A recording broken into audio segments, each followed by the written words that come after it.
Fala galera, tudo bem? Seja bem-vindo a mais um vídeo nosso aqui no canal do YouTube. Hoje em mais um episódio do Respondendo aos Inscritos. É o quadro onde a gente responde a galera que se inscreve aqui no nosso canal, deixando dúvidas a respeito do desenho realista. Fica com a gente aí.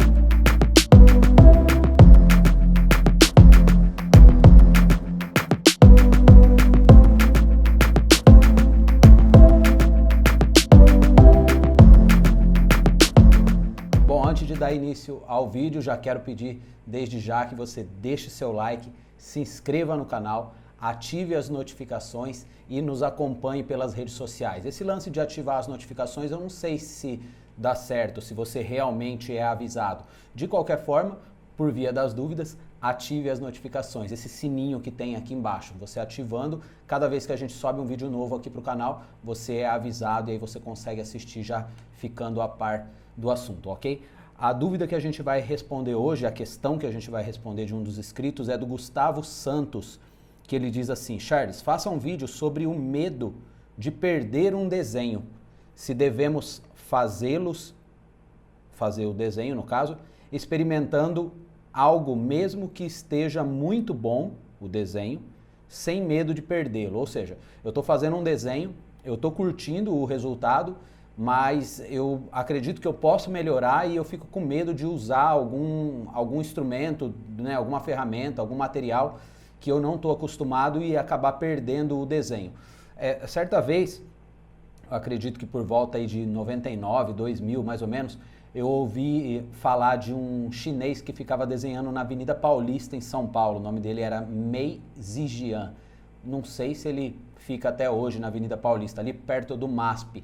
E eu ouvi falar sobre ele, e eu era muito assim, né, desde moleque, sempre que eu ouvia falar que tinha alguém fazendo algum tipo de desenho realista, eu ia atrás, eu queria ver de perto, eu queria conhecer, queria absorver um pouco da técnica, tirar dúvidas, porque sempre que a gente está começando, a gente tem muitas dúvidas, né, por isso esse quadro para responder e tirar essas dúvidas da galera que está começando.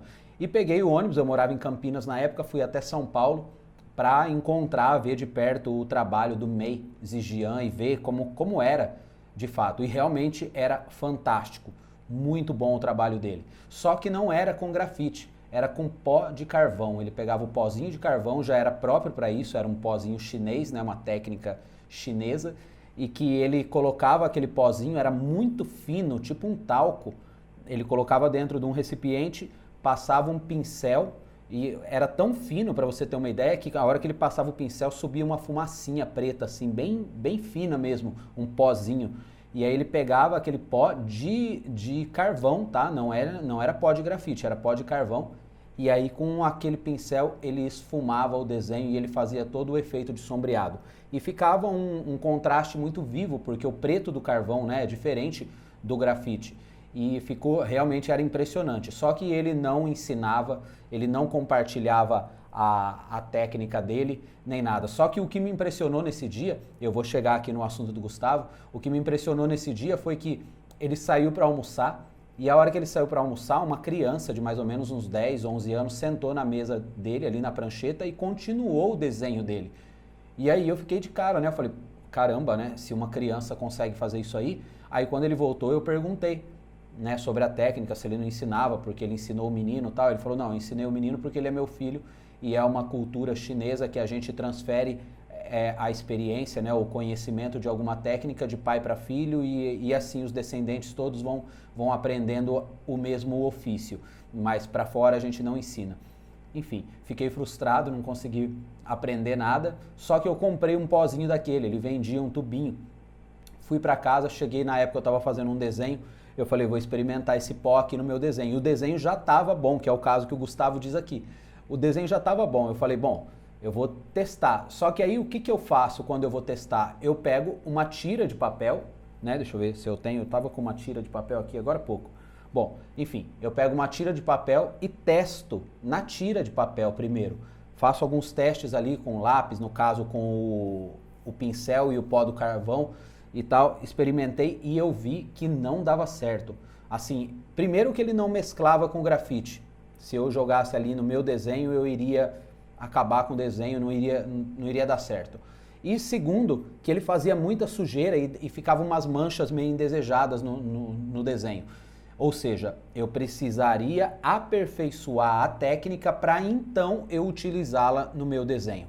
Então, primeira dica, antes de você experimentar alguma coisa nova, alguma técnica que você desconhece, que você não sabe se dá certo, você só ouviu falar, você viu alguém na internet fazendo, antes de testar num desenho seu, teste num desenho onde você possa fazer somente um pedaço, sabe? Só um trecho de um desenho ali, só um pedacinho, só para você testar mesmo, ver se funciona, ver se dá certo.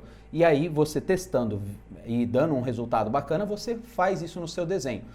Segunda coisa, tem coisas que a gente faz e a gente sabe que dá resultado, mas a gente fica com medo de arriscar, porque não com medo de que dá errado, mas com medo assim de que o resultado não fique tão bom quanto você espera. E isso, seja para qualquer coisa que você tiver medo de fazer, você só vai saber fazendo, você só vai vencer o medo fazendo. Por quê? Quando a gente faz, quando a gente diz assim, eu tive a coragem de fazer. Coragem não é a ausência de medo, né? Coragem é você fazer com medo, porque senão não seria coragem.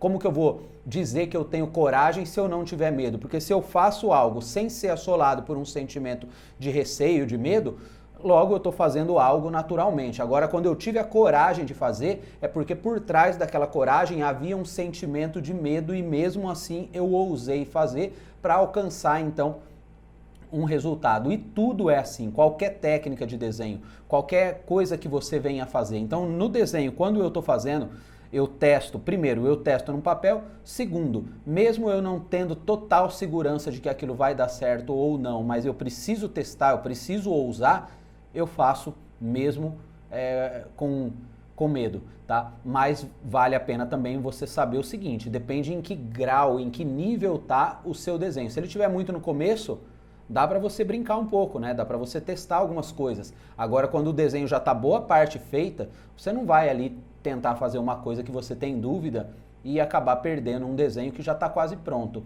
né? Então é muito relativo, você tem que avaliar o contexto e ver em que contexto cabe esses testes e essa coragem para testar técnicas novas, ok? Deixe suas dúvidas aqui no comentário, participe na comunidade que a gente tem aqui no nosso canal, entra lá que por enquanto só tem acesso pelo computador, né? Pelo celular você não consegue acessar.